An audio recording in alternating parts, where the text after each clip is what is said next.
Hey, just so you all know, brand new chief, never done this before, so work me through it, right?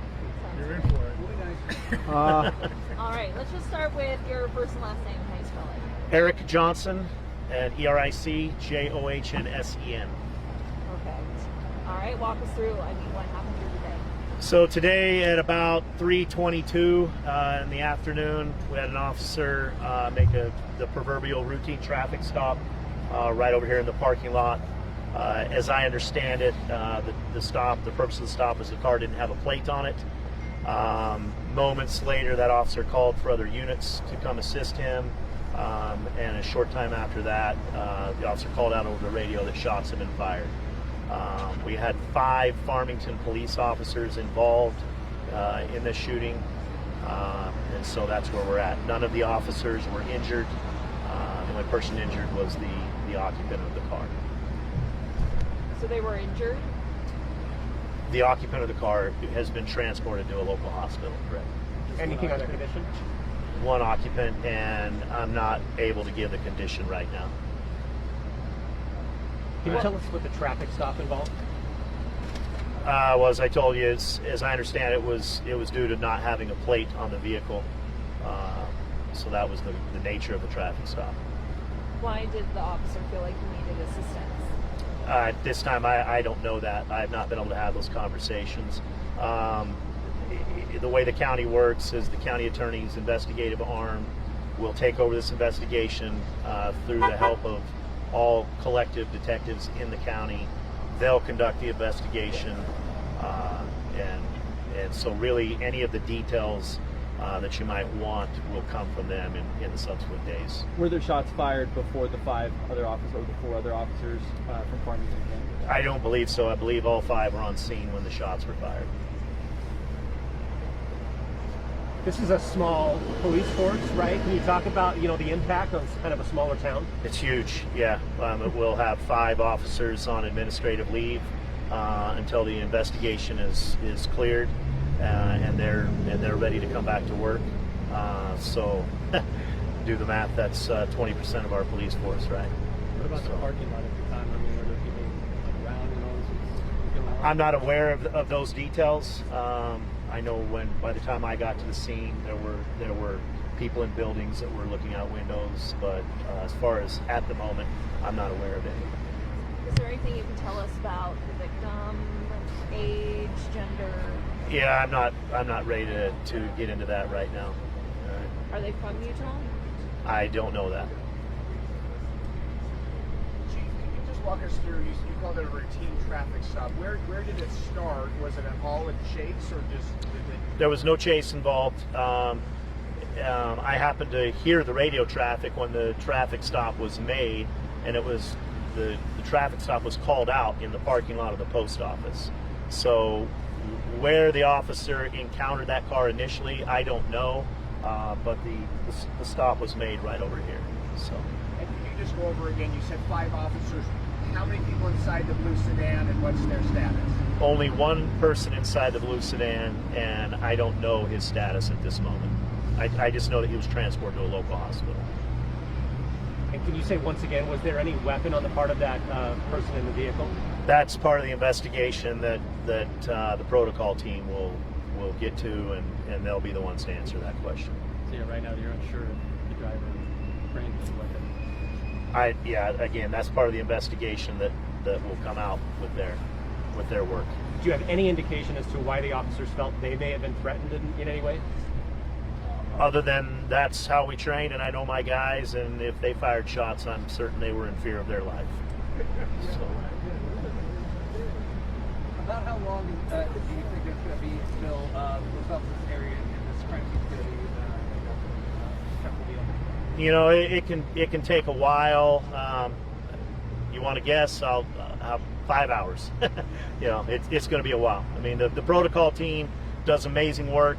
They're thorough. They're incredibly thorough. They'll do a canvass of all the businesses and look for any witnesses that might have heard, seen anything that will help in the investigation, and that takes time. So.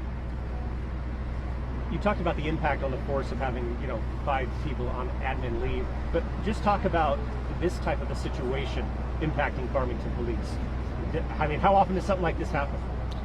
I believe in the last 3 years, this is the third officer involved shooting in Farmington. It's impactful. It's impactful. You know, we wake up, we come to work to do a job, and this is not a part of the job that we look forward to. It's emotionally impactful to all of us, whether we were part of this or not.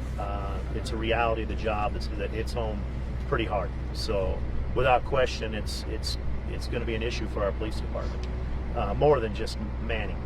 So, Those officers on administrative leave, are they still paid during the period? absolutely, yes. I just keep looking back at the car with all the bullet holes among the passenger side. When the person was injured, were they still inside the car? Kind of explain to us what we're looking at here. From what I know, the person was still inside the car when shots were fired. Right? Can you describe the life-saving measures taken at that The point? officers started doing CPR immediately. Our fire department is right there, literally 2 buildings away. They were on scene fast, and several of our officers were immediately doing CPR on the patient. What are the chances of having a situation like this happen so close to the fire station and people who are trained to respond? That's the reality of our world. It can happen anywhere, anytime. That's the cold hard reality. Kind of goes without saying, there's no threat to the public at this moment due to what happened. No, sir. Chief, eyewitnesses say they saw officers approaching on both sides, with there being 5. We can't see the other side of the blue sedan. Are there bullet holes on that side as well? To be honest, I have not walked up to the sedan that close. I saw from a distance. You know, the less people that walk through a crime scene, the better. Keeps it not tainted and lets the investigators more easily do their job. So I've stayed away from that, other than about the vantage point you all have. So You know how many shots were fired? I do not know how many shots were fired. Anything else? Do you have anything to say to the public right now about avoiding the area or anything like that? No, there's no need for that. Obviously, we had this road closed for immediately. I mean, our technique is we make the crime scene big at first until we really know what we have. We did that. You all were considerable distance away initially. Now we've brought that in when we're able to feel good about locating the crime scene and making sure that we don't contaminate a piece of evidence that maybe we otherwise would have missed. There is no concern of the public. There is no reason for them to stay away from the area.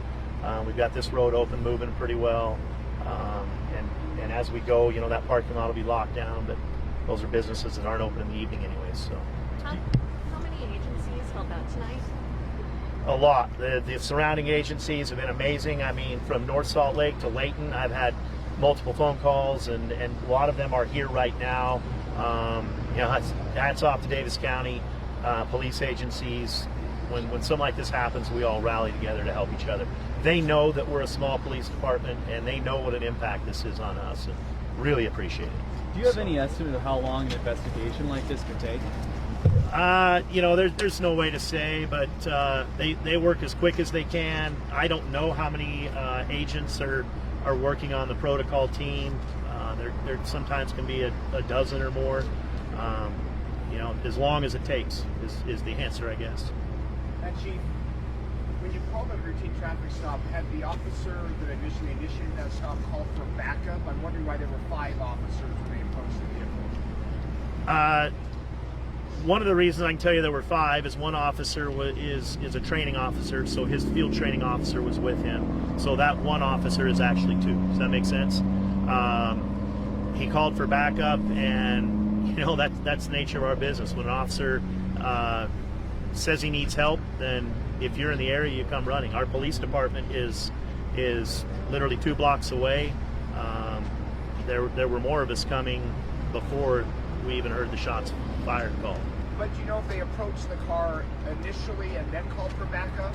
I don't know the timing of all of that. Did you get to see time the call came out? 3:22. Yeah. All right. I think we're gonna All right. Thank you all very much. Appreciate it, Chief. you.